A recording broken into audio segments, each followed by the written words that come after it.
what else like what else are things that are like in Louisa's world? Like uh, from your place, when people enter space and time with you, what's different about the spaces that you create or the ways that you have conversations or the way that things are than anywhere else in this world? Yeah, I'll answer that two ways because these are the two, it came to me twofold as you were talking. One is how I view it, and another is how others have shared with me I show up. And time again, people say, you're like a breath of fresh air. You're like a reset. You're like this, you like reset and bring me back to me, back to square one, back to home plate from wherever they were. Um, and then for myself,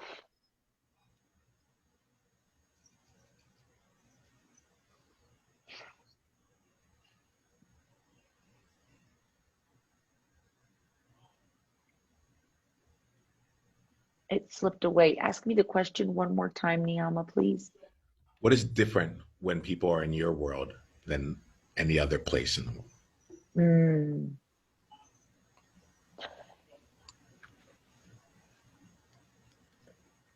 I have a ways to go on this, but I think I'm proud of how I show up on this today. And maybe that's part of why I'm able to show up this way is that, for lack of a better word, like there's never this I'm there place with this.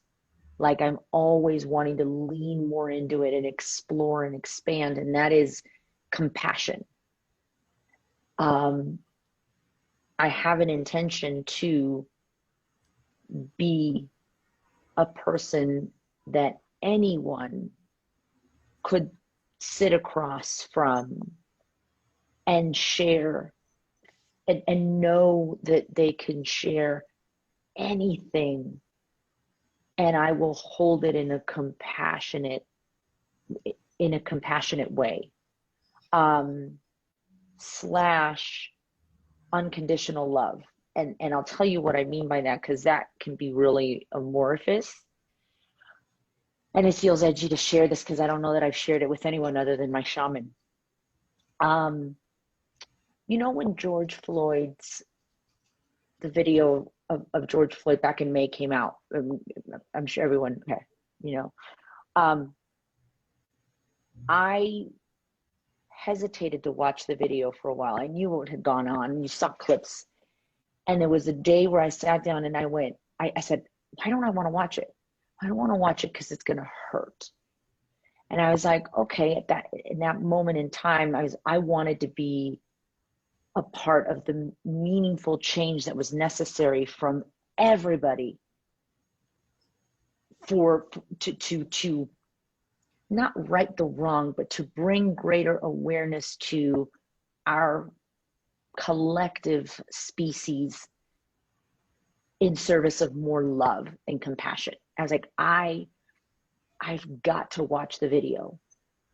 And it was really hard to watch the 7, 8 minutes. And I cried it even as I think of it now. I'm moved.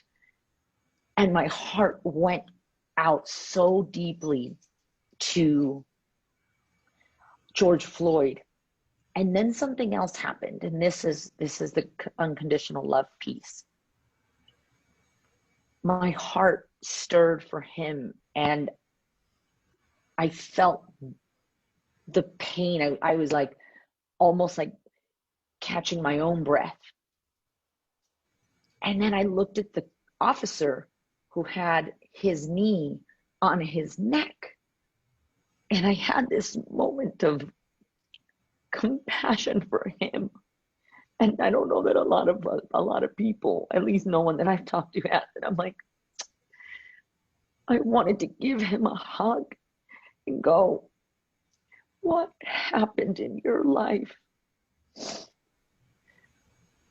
that compelled you to think that doing that to another soul is what this moment needed? Right? Not hate, not anger, just compassion for what healing does he need. And that's the second piece. That's who I be.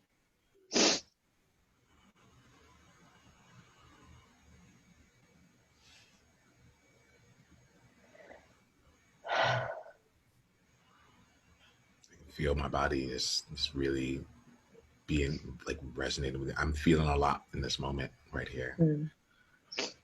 I'm feeling gratitude for you for your capacity to be in unconditional love and to be a stand, be a model for what that looks like. To and there's a clue in this here. I think we need to let's stay down the unconditional love element, but there's a clue in this here where you said there's no one else that you've had this conversation like that has felt this way. If we're talking about 1 in 7 billion, this is it. This is it. Your capacity for unconditional love is something that is tremendous. When there are people around the world experiencing the same experience, and you have this place where you yourself are like, what healing does this person need? What brought them to this place, and to actually have that love there, that to me stands out as something that is absolutely just tremendous. And before going on, I just want to just like call that out.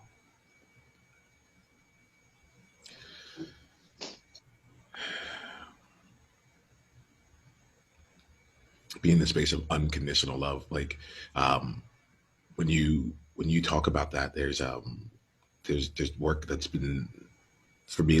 There's something around anger that shows up a lot, and when I experience anger, uh, people don't really realize this, but there's like they see joy.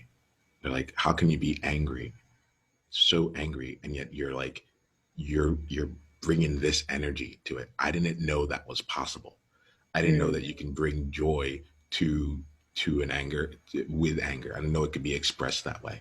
And there's something about what you're talking about here with the unconditional love that just feels like not only is it your like a part of your superpower, but it's like it's it is part of the world that you see. Like I get a sense that like I want to enter Luisa's world and be in Luisa's world because if she has that much compassion, if that's what unconditional love can look like, if she can find even in that moment a way to love that person there, that is one of the most unique spaces that I feel it can exist right now. That's one of the places where I feel that if we're really talking about how do we come together, how do we elevate the consciousness of humanity, so on and so forth, that level of unconditional love is something that I'm thinking right now. I spend a lot of time with a lot of coaches, as you know. Like I know there's still a lot of people in my life, and I can't think of any other space that really has that level of unconditional love here. And I really I want to call that out and just slow down on that element in particular, rather than going off and there's something that's really special about what that is. And I thank you for sharing that with us here.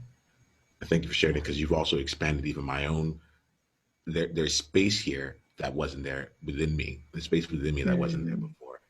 And to be able to have access to another way of looking at things, another way of being with things. And I find myself incredibly curious around like what would it be like to be in a space with Louisa where whatever like that kind of love can actually be practiced. Because I don't think you find that I don't think you find it often outside of like your family, a place where unconditional love lives like Mhm. that doesn't happen all that often. So I wanted to slow down with that one in particular. Take a breath on it,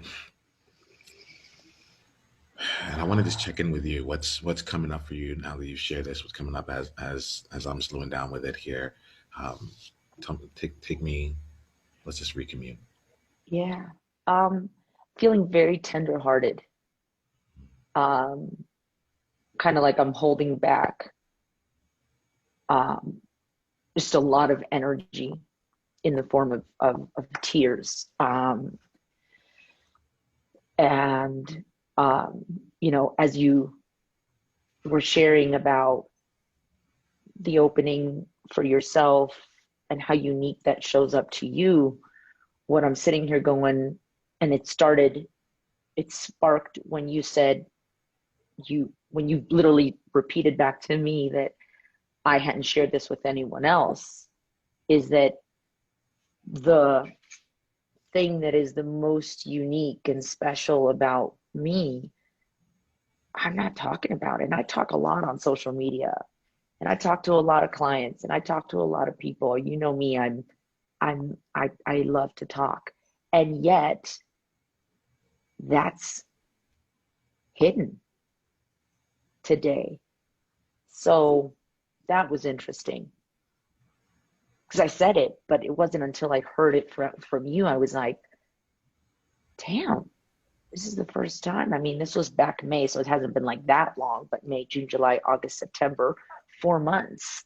And it's not like that was the first time I saw it. I've had thoughts like that before about other individuals. And yet it's in this little box that I'm just going to stay with the analogy that I'm creating. When I do this, it's sort of like I have to keep it hidden, to keep it safe, to keep it, you know, like I'm even what I'm doing, I'm kind of like bringing it into my body and doing this.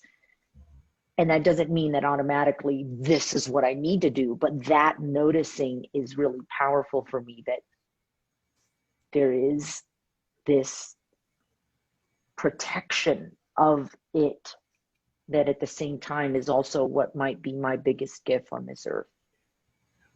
Yeah. Louisa, thank you for this.